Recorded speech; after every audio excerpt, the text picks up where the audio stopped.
Добрый день, в эфире Антапан на русском. Гость программы – вице-председатель партии «За республику», политический эксперт Рубен Мехрабян. Добрый день, господин Мехрабян. Я благодарна, что вы приняли мое приглашение. Вам спасибо за приглашение в ваш эфир.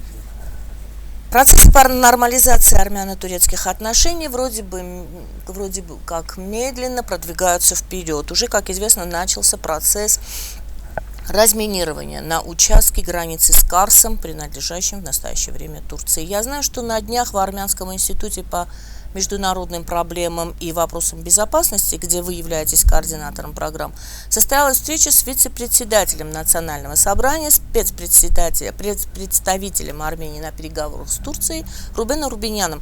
Не могли бы вы немножечко рассказать об этой встрече, о том, что были ли затронуты вопросы, о том, как ведутся переговоры, как идут переговоры, о роли третьих стран в нормализации отношений Армении с Турцией? Спасибо за вопрос.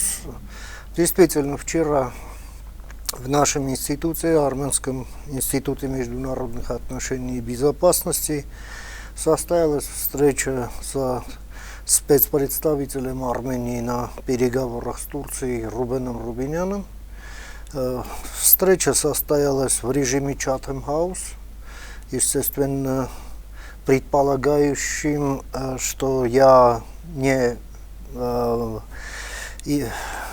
возьмусь рассказывать то, о чем мы говорили. Да, разговор весь в течение примерно 2 часов шел о текущем моменте этого процесса, переговорного процесса по нормализации отношений с Турцией,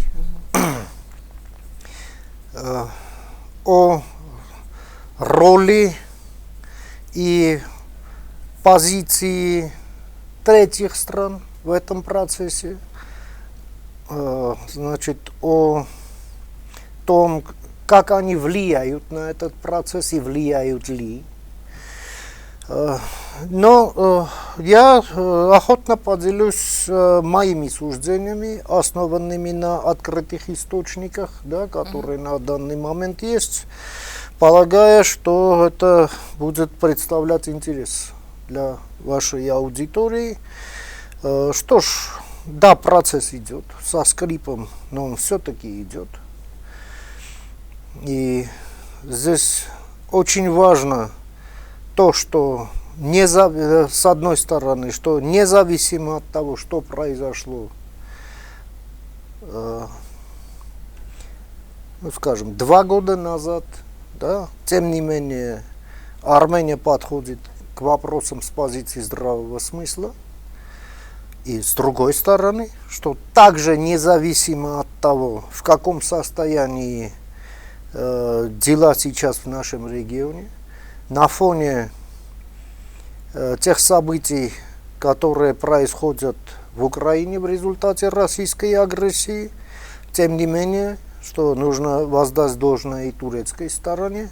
Турция также подходит к этим, к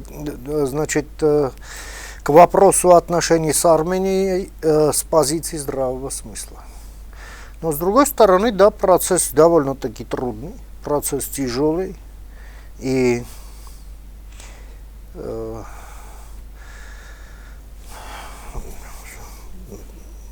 скорее всего, наиболее рациональным способом разрешения вопросов является все-таки такой вот поэтапный подход в стратегии малых шагов, да, и параллельно с мерами по укреплению доверия, да, потому что все-таки мы должны понимать, что есть история, которая оставляет, безусловно, след на взаимовосприятии сторон. Это тоже как бы невозможно отменить лишь одним добрым пожеланием, но это барьер, который нужно все-таки преодолевать, и причем преодолевать именно путем искреннего, непринужденного диалога. И что очень важно, без без вмешательства третьих сторон.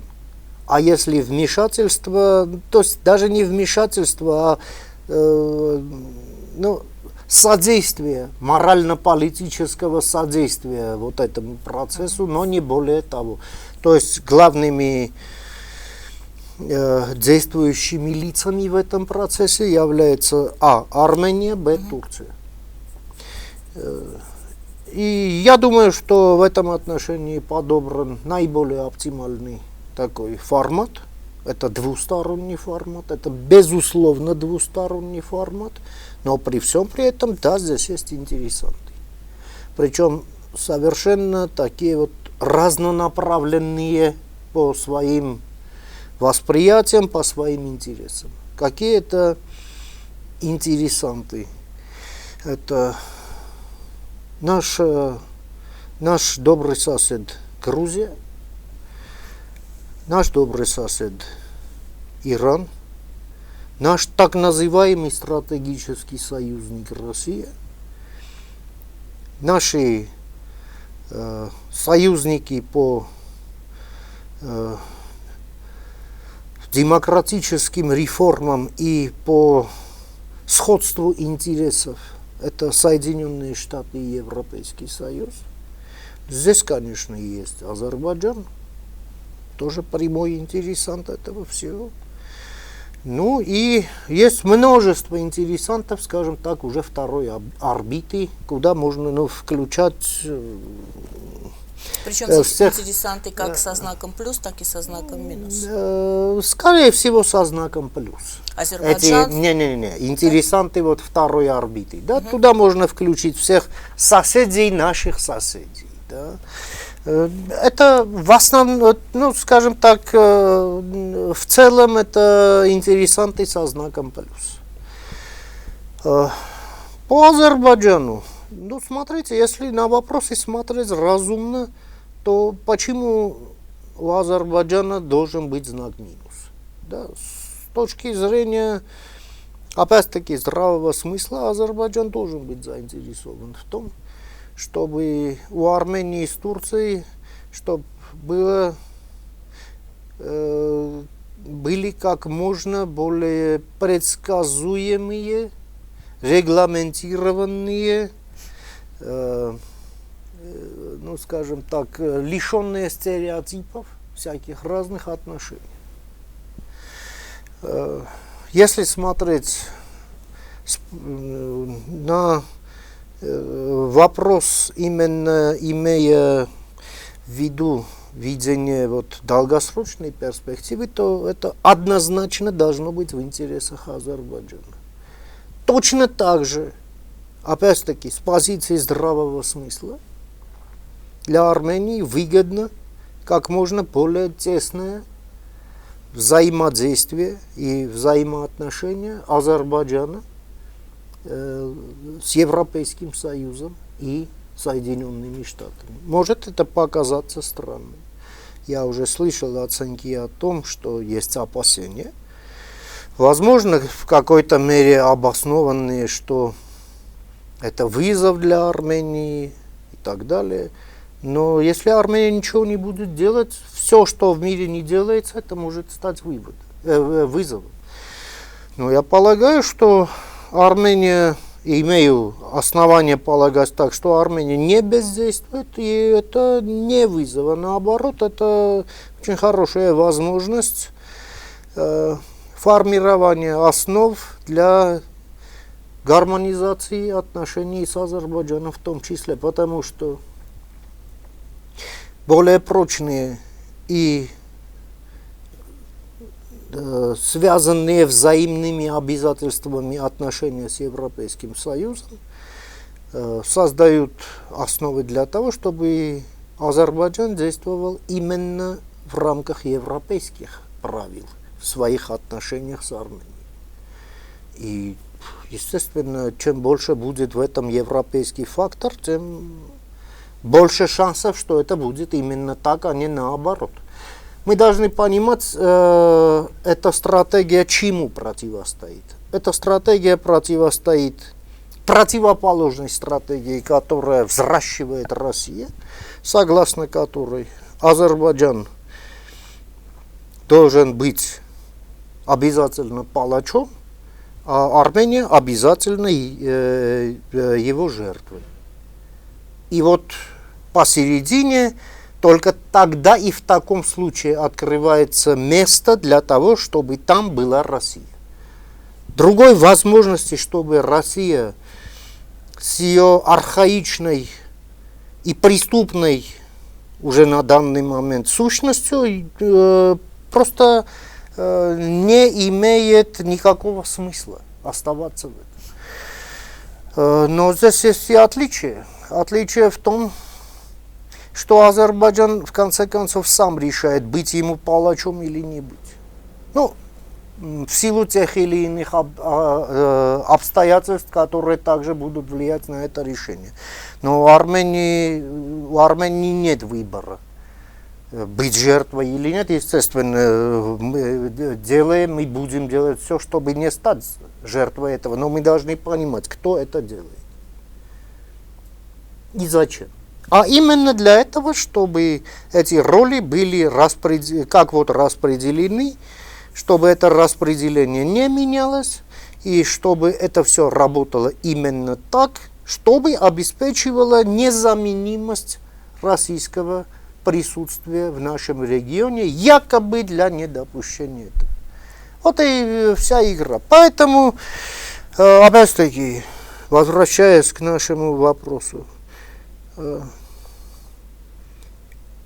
для недопущения нежелательных, мягко говоря, нежелательных для нас сценариев, а на деле это для нас угрозы экзистенциального уровня, чтобы они не реализовались, нам нужно именно поддерживать этот процесс нормализации между Арменией и Турцией, поддерживать тот позитив, который там намечен, и по возможности продвигать.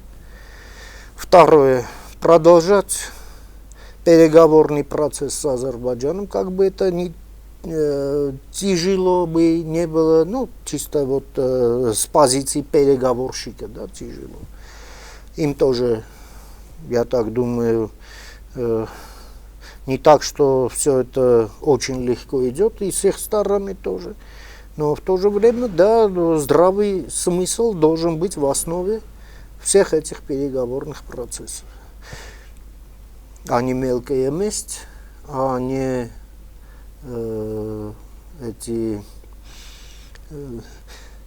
этот фактор злопамятства, да, и так далее. То есть должны смотреть вперед. И факторы, которые этому способствуют, как я сказал, это, конечно, укрепление отношений Европейского Союза и с Арменией, и с Азербайджаном. Это как можно меньше России во всем этом. И, конечно, вот этот зонтик безопасности, обозначение красных линий и их, ну, если можно сказать, охрана со стороны Соединенных Штатов.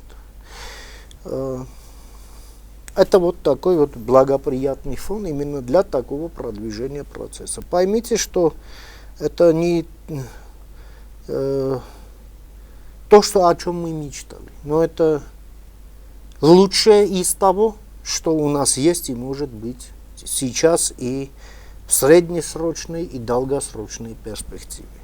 Потому что если ситуация, скажем так, отвяжется, то из всех субъектов, которые, возможно, будут во всем этом вовлечены, Армения является субъектом с изначально наихудшими стартовыми позициями во всем этом.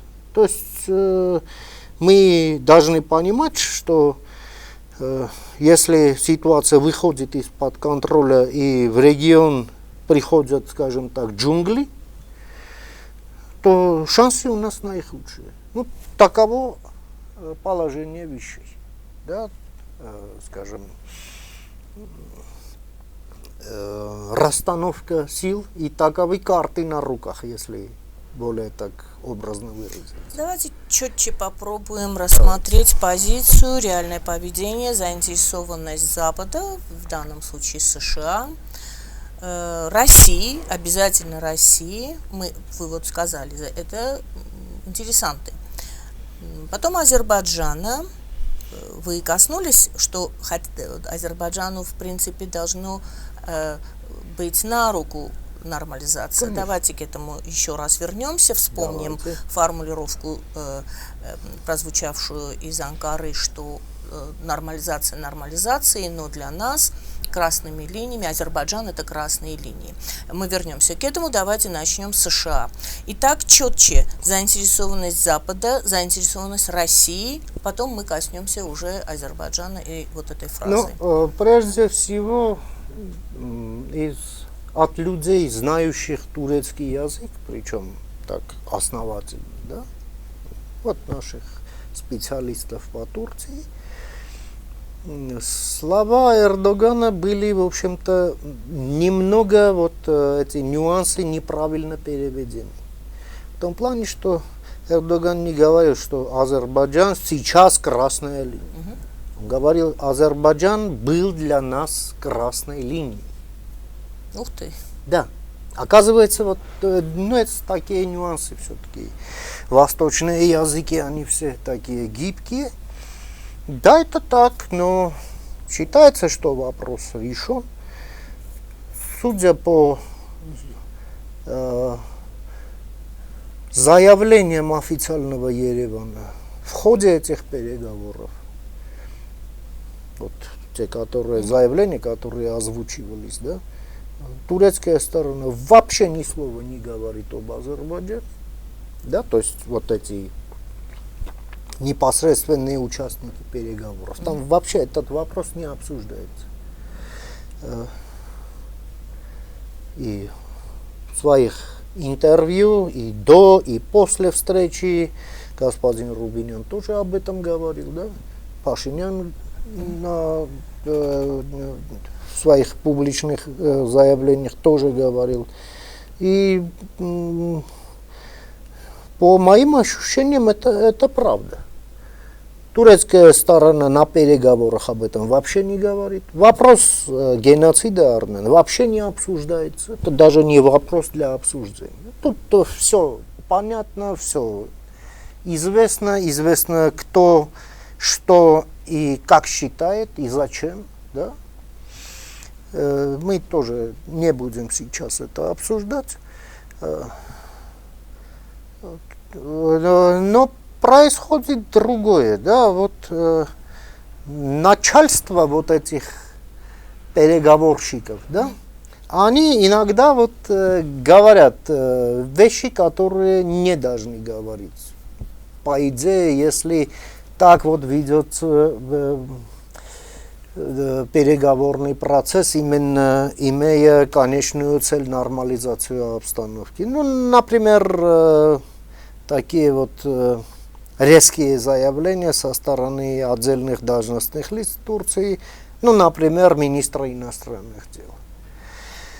Хотя, понимая немного,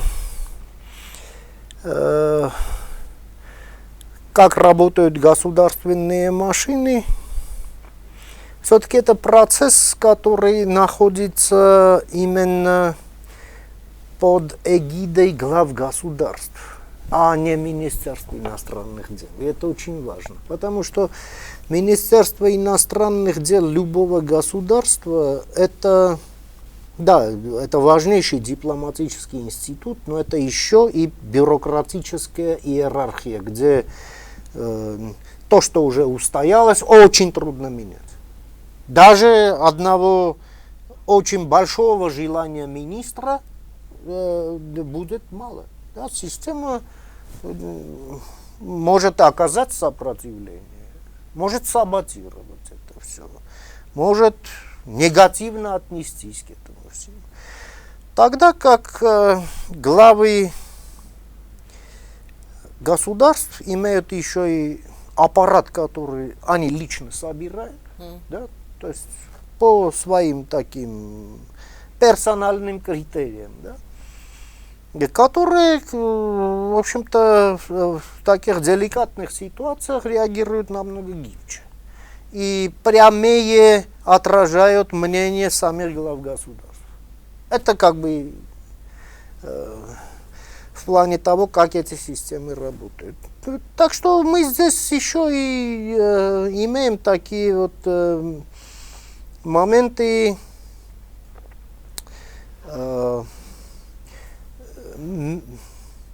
трения между институциями, да, скажем так, внутри Турции, что тоже понятно. Да, конечно, десятилетиями эта страна именно занимала враждебную позицию в отношении Армении.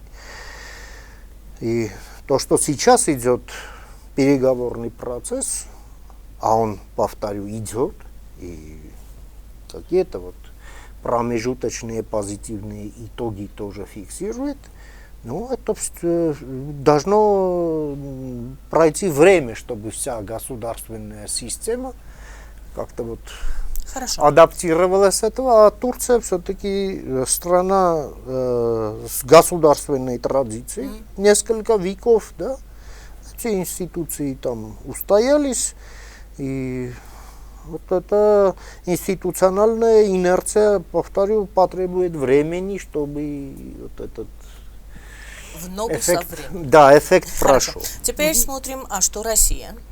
А что Россия? Россия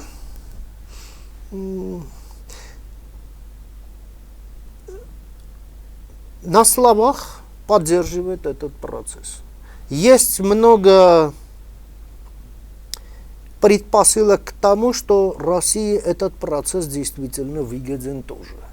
Потому что тот этот антипутинский вал, который Запад формирует на земле, на море и в воздушном пространстве против России на всем Западе, от Баренцева моря до Черного. И в условиях, когда Турция ведет такую вот амбивалентную политику, то есть будучи частью Рамштайнской коалиции, тем не менее Турция не объявляла санкции против России. Турция не приостановила, а еще и более, скажем так, нацелена на расширение совместных экономических проектов с Россией, как атомная станция, например. Да? В скобочках напомню, что Путин и Эрдоган встречаются 5 числа в Да, Сочи. посмотрим. И было отмечено, что будет обсуждаться военно-техническое сотрудничество. Ну какое военно-техническое сотрудничество? Там Байрактары, может быть, громко звучит военно-техническое сотрудничество, а на самом деле это всего лишь... Мне почему-то кажется, что Турция этих Байрактаров России просто не даст, потому что на фоне того, что произошло после поставок российских С-400 Турции, еще взять на себя такой груз, ну, я не думаю. Это может просто взорвать турецко-американские отношения, потому что эти байрактары будут наносить удары по войскам, которые на данный момент снабжаются Рамштайнской коалицией, частью которой является Турция. То есть это настолько нелогично, что я не знаю. Но я понимаю желание Москвы, да, потому что у нее эти беспилотники, если их можно так назвать, так на уровне сборки во дворце пионеров. Да, вот лобзиком там или чем-то. Ну позор просто. Но Иран нашел решение, комплектующие там какие-то детали. Мне непонятно, Иран всегда испытывал большую проблему с обновлением авиапарка. И поймите, что, скажем, запчасти к Airbus'ам и Боингам, да? Да. Это на токарном станке в подвале не изготовишь.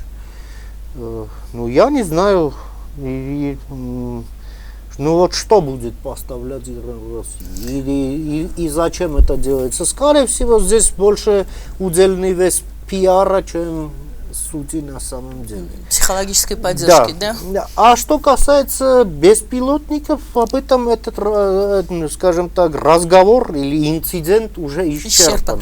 Возвращаемся. Потому что Белый дом сам сделал заявление о том, что нет признаков того, что Иран поставляет или поставил, о чем было уже сообщено. Поставил беспилотники российской. Хорошо, возвращаемся к нашей теме армяно-турецкие отношения и Россия. Ну что ж. Будет мешать или ей Россия тоже выгодно? сейчас не будет мешать, потому что да, на фоне вот этого антипутинского вала Россия, понятно, чтобы выйти на мировой рынок и в основном к тем партнерам, которые, ну, скажем так, не являются частью Рамштайнской коалиции, но являются мощными экономиками, то этот выход напрашивается на юге. По этому вопросу Россия договорилась и с Ираном, и с Индией о том, что там типа Санкт-Петербург, Баку, там Бандар-Аббас, Мумбай, там все такое. Как это будет работать, я сказать не могу. Россия обещала еще и инвестиции в достройку этой недостающей части железной дороги. Это вот между Азербайджаном и Ираном. Непонятно, как это будет работать, потому что РЖД также под санкциями. Кстати, нам тоже нужно об этом подумать, потому что такой поганый, инфицированный концессионер нам 1000 лет не нужен. Это зараза в армянской экономике, а не концессионер. Нам срочно нужно менять концессионера, и причем раз и навсегда. Так вот, теперь мешать. по Турции. Турецкие порты это в самый раз для России. Да, это выход на Средиземное море, оттуда куда хочешь. Ну, понятно, что в этом контексте нормализация армяно-турецких отношений с перспективой открытие коммуникаций между Арменией и Турцией, это России только выгодно. Но здесь еще есть очень одно большое важное но. И опыт тоже в этом есть, что по меньшей мере не исключено, по меньшей мере, а в реальности это довольно-таки возможно, что в последний момент Россия может все испортить. Потому что нормализация армяно-турецких отношений – это большая свобода рук для Армении и меньшая нужда Армении в России. Да? То есть спасать уже будет нечего. И на вот этот гипотетический этот момент, как Россия сориентируется и как она выстроит приоритеты, это, скажем так, на данный момент темный лес. Опять-таки говорю, с большой вероятностью того, что в последний момент она может испоганить. Это может сделать и руками своих прокси-сил, как в Армении и в Азербайджане, или этих националистических или полуфашистских отморозков Турции, да, вот эти там серые волки или крысы, там всякие разные живность там есть. И Россия умеет ими манипулировать, и она будет ими манипулировать, если сочтет это необходимым. Так что нам нужно еще и думать о том, как этот процесс еще и подстраховать на случай таких вот гибридных воздействий, или, скажем так, воздействий гибридного характера. Однозначно говорю, мое видение таково. Такое вмешательство не в интересах ни Турции, ни Армении, ни Азербайджана, ни одного субъекта в нашем регионе. Ни одного. Это только в интересах России. Это тоже объяснимо. Не потому, что Россия плохая, остальные хорошие. Нет, потому что Россия играет на то, чтобы обеспечивать свое, скажем так, эксклюзивное место в нашем регионе. Причем не спрашивая у нас, а оно нам надо. Да? Вот вы рассказываете это, перед глазами у меня ассоциация, я очень извиняюсь за эту ассоциацию. Помните «Операция И», советский фильм? Да-да. Там горшки друг на друга были Да. собраны, и самый первый горшок, то есть основа, если снимает, Россия может в последний момент вот снять вот этот. А что такое первый горшок? Это основа, на которой должно выстроиться вот эта нормализация, должна выстроиться нормализация. Вчера мы увидели сообщение о том, что азербайджанские войска открыли стрельбу. 20 минут обстреливали. Да. Причем обстреливали и границу с Арменией, и саму территорию. И обстреливали дома в Арцахе. Почему это было сделано и почему именно вчера?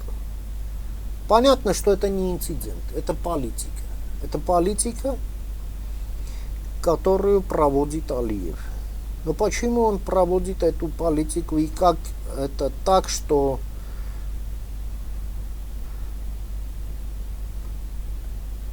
Россию это абсолютно, скажем так, не портит ей настроение. Ну вот, вчера в Ереване, как раз в тот день, когда это вот все происходило, здесь был один деятель.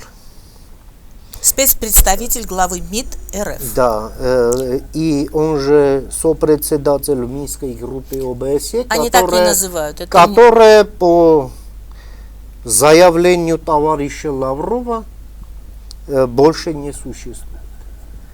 Ну вот это вызвало полемику между Вашингтоном и Москвой. Этот разговор, в который, я так думаю, не нужно встревать. Во всяком случае, Еревану. Да и по большей части Баку тоже. Потому что эта полемика про Минскую группу, про тройку сопредседателей, это не про Минскую группу. А это про то, что Россия врет. А это про то, что Россия здесь занята просто деструктивной, двурушнической, подлой политикой в регионе, которую нужно разоблачить. Это полемика именно об этом. Это не про нас. И даже если там фигурирует словосочетание Минская группа ОБСЕ, это не про Минскую группу ОБСЕ. Мы должны понимать, что наши вопросы в регионе, чтобы решались в позитивном ключе, нужно, чтобы здесь было как можно меньше России. И чтобы она от этого всего держалась как можно дальше. И держать ее как можно дальше. Нет другого пути. Потому что Россия это единственный субъект, который напрямую не заинтересован в окончательном, всеобъемлющем и долгосрочном решении конфликтов на всем Южном Кавказе и в первую очередь на Нагорно-Карабахского конфликта. Это нужно понимать. И в конце концов это нужно все шлепать именно им по лицу и не только по лицу. Значит, вы сказали, что был у нас спецпредставитель главы МИД РФ, и они с главой МИД Армении обсуждали формулировка такая урегулирование Нагорно-Карабахского конфликта. Я хочу здесь одну еще и ремарку тоже добавить. Мы пока еще с Азербайджаном не договорились насчет того, к сожалению, но обязательно должны договориться о том, чтобы не дать себя использовать Россией против друг друга. Мы пока не договорились, и Россия Я говорил об этом, повторю. На Вы данный можете момент, договориться, если Азербайджан тоже так считает. я повторю, на данный момент пока еще Азербайджан является тупым, тяжелым предметом, которым Россия бьет нас по голове. И вот когда этот деятель здесь в кресле в развалочку беседовал с нашим министром иностранных дел, тогда вот этот инцидент происходил. И этот инцидент, я могу уже предполагать, был нацелен на то, чтобы усилить аргументы этого деятеля, этого, с позволения сказать, гостя. Да? Понятное дело, что они хотят. Но если этот процесс устраивает Россия, Азербайджан? Подождите, это иллюзия, что устроит Азербайджан, потому что это, в конце концов, всему бенефициаром будет Россия. Эти вопросы о так называемом Зангезурском коридоре, эти разговоры в рот Алиеву положили русские. Это русский коридор. Потому что это они хотят, чтобы своя преступная организация под названием ФСБ взяла бы под контроль этот участок. И больше ни про что. Если азербайджанцы думают, что они от этого выиграют, они не выиграют от этого. В конечном итоге. Потому что здесь, в регионе, кто пустит козла в огород, в том числе северного козла, он съест капусту всех нас троих. И вместе с нами. Этот козел. Поэтому нельзя впускать его в огород. Хорошо, мы вот об этом должны договориться. Мы об этом пока не договорились. И это очень и очень плохо. И это, наверное, это самое такое шаткое место положения вещей в нашем регионе. Но об этом я еще раз повторяю, мы можем договориться, наверное, когда Азербайджан сам естественно, придет к этому. Но если мы договоримся насчет этого, может оказаться так, что если Азербайджан отказывается от роли палача, и тем самым мы уже не соответствуем той роли жертвы, которую нам планировала Россия, да, то тогда может оказаться, что через 5 минут Россия здесь просто не нужна. Россия здесь будет как пятая нога у коровы. Вот и все. То есть роль жертвы, как я поняла, по вашей Россия здесь в регионе уже 200 лет разыгрывает армянский гамбит. Да, говоря шахматным языком. Выдвигает вперед армянскую пешку, ее жертвует, чтобы на всей доске взять преимущество в позиции. Извините, хватит. Хорошо, в случае открытия коммуникаций по плану Запада, будет ли контроль ФСБ по плану Запада? Нет, конечно. Зачем нам это ФСБ? Скажите, пожалуйста. Потому что там 9 ноября что-то было, какое-то заявление было подписано, где было, кстати, в этом заявлении, я очень хочу зачитать, и потом вы ответите. Ладно, зачитаю пункт 9, наверное, в 100-й, в миллионный раз. Разблокируются все экономические и транспортные связи в регионе. Республика Армения гарантирует безопасность транспортного сообщения между западными районами Азербайджанской республики и Нахичеванской автономной республикой. И контроль за транспортными сообщениями осуществляют органы пограничной службы ФСБ России. Первое, Армения гарантирует безопасность. Да. И второе, контроль за транспортными сообщениями осуществляют ФСБ. Да. А что они хотят контролировать? Тут большой вопрос.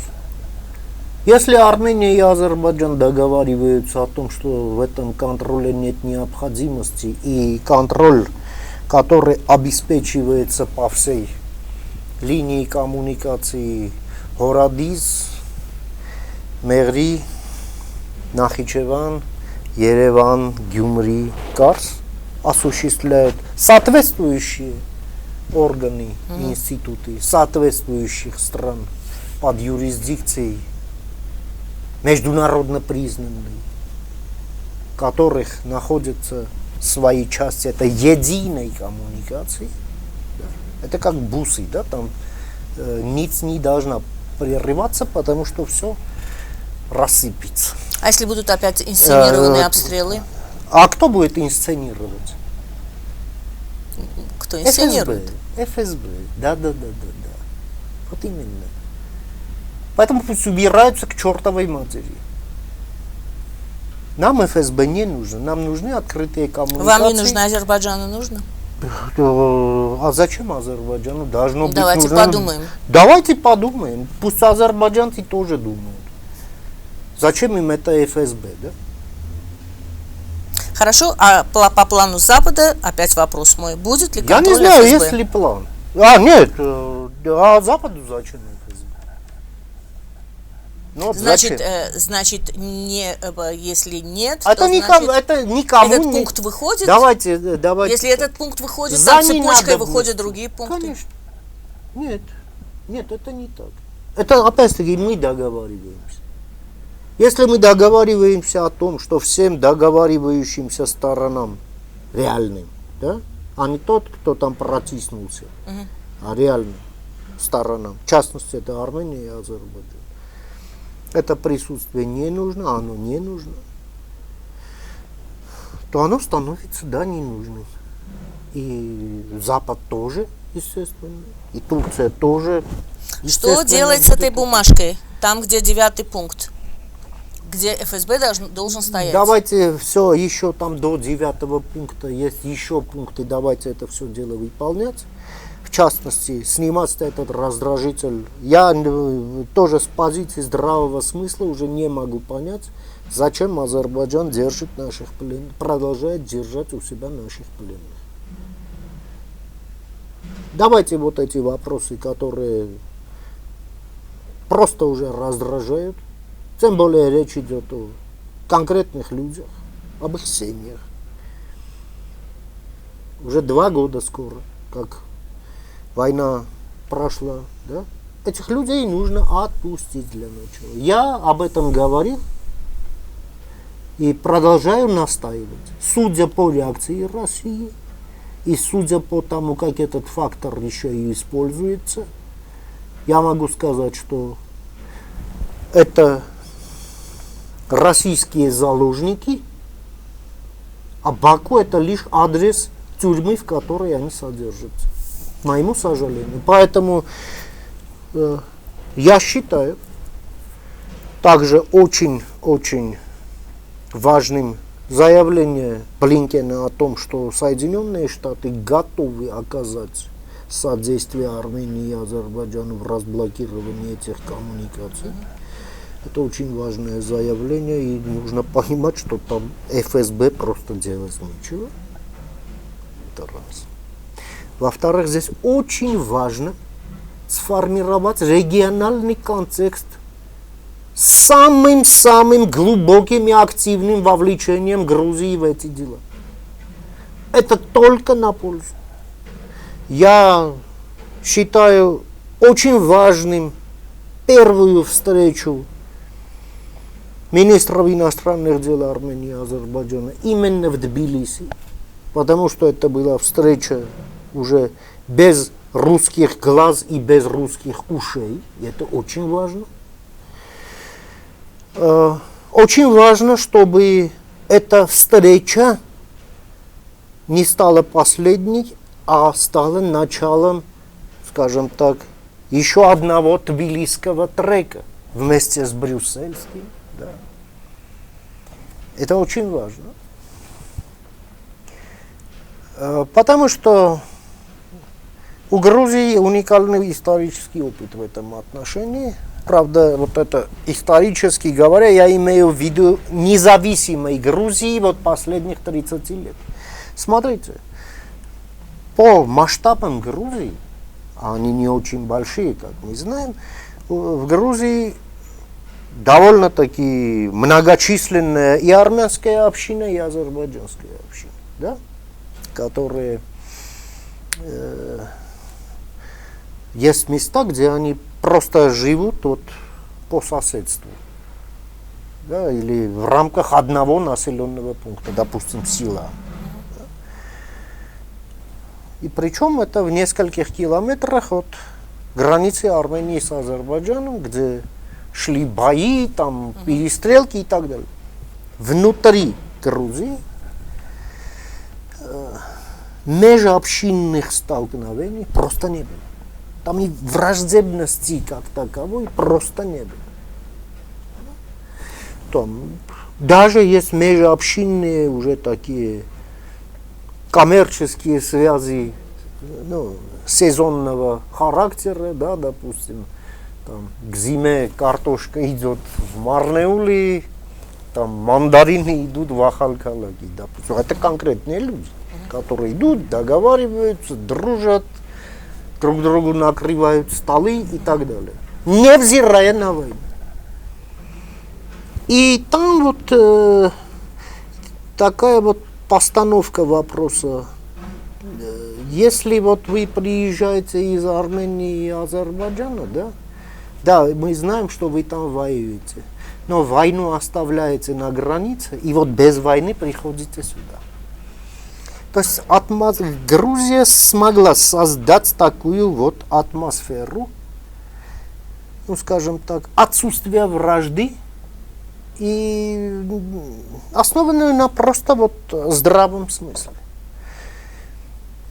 И, допустим, если мы из Баку слышим какие-то непотребные разговоры, это не будет восприниматься в Грузии. И сами представители Азербайджана все-таки воздерживаются от таких разговоров, уже заезжая в Грузию. Я думаю, это очень большой позитив. И еще хочу обратить ваше внимание на следующее. Все приветствовали прямые контакты между Арменией и Азербайджаном в Тбилиси. За одним единственным исключением. Это Россия. Ноль. Ну, ноль просто. Это весьма красноречивое молчание. К сожалению, кончается передача, еще очень много вопросов у меня осталось, но нет времени. Тогда попробуем просто обобщить. Итак, Давайте.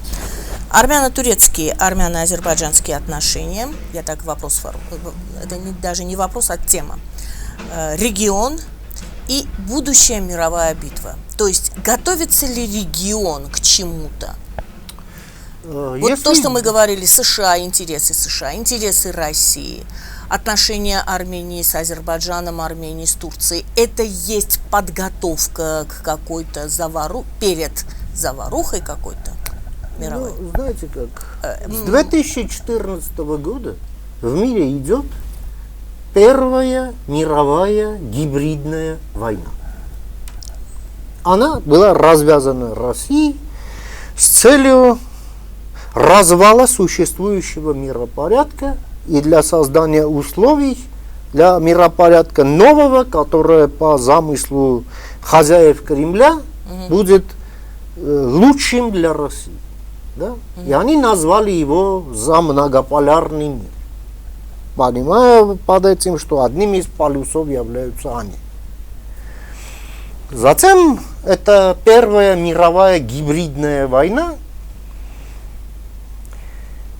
переросла в полномасштабную войну на территории Украины после вторжения России на территорию, но сами кремлевские сидельцы, они говорят, что это в принципе против миропорядка. Да, Украина это, ну, скажем так, солнечное сплетение, да, как вот боксеры наносят удар именно, ну, не в ногу же, да, а более уязвимые точки. Да, в этом отношении, к сожалению, государству Украина, ну, не повезло. Очень не повезло. И цена, за которую мир заплатит за ликвидацию режима Путина, самую большую придется, ну так сложились звезды, заплатить героическому народу Украины. Этого вот не получается. Сейчас эта война она уже привела к последствиям, эквивалентным тому, что было бы в течение мировой войны. Эта война влияет не только на то, что происходит в Евразии, это влияет на Африку, на Латинскую Америку. Вот посмотрите, политика Венесуэлы и изменение отношения к ней со стороны, например, тех же Соединенных Штатов и соседей Венесуэлы. Например, это все последствия войны с Украиной. Или новые военные блоки в Азии. Или даже внутриполитические процессы в отдельных очень важных азиатских странах. В той же Японии, да, где непонятно кем убит первый премьер-министр, который в бытность премьер-министром посетил впервые после 1945 года этот храм Ясукуни. Это символ самурайского духа в Японии. Да? Это было действительно историческим таким шагом, где символизирующим то, что демократическая Япония, да, именно повторяет вот путь демократической Германии. Да? Прощается со своим прошлым, но и прощается с теми комплексами, которые у них, вот, в общем-то, остались от прошлого, да, от тех трагедий прошлого, которые с ними случились. И мы видим, да, все идет к тому, что Япония будет перевооружаться. Это все следствие войны в Украине. 100 миллиардов евро в Бундесвер. Это последствия перевооружения Польши за счет мегаконтракта с Южной Кореей. Это последствия Украины. Это, ну, скажем так, в 21 веке уже незачем гробить миллионы жизней. Да? Это все идет в более таком постмодернистском таком русле. Но эффекты от этого век информационной, телекоммуникационной революции все-таки остаются теми же, что и были, допустим, этими миллионными жертвами 80 или 100 лет назад. Поэтому говорить, что еще что-то будет, а это уже идет. То есть давайте не, скажем так, в ожидании это все чего-то. идет, и мы К смотрим чему на готовится регион? регион. К чему готовится, да. Да, регион просто решает ситуационные такие задачи одного-двух дней, не более того. А к чему должен готовиться регион? Это регион после России. Регион после России. России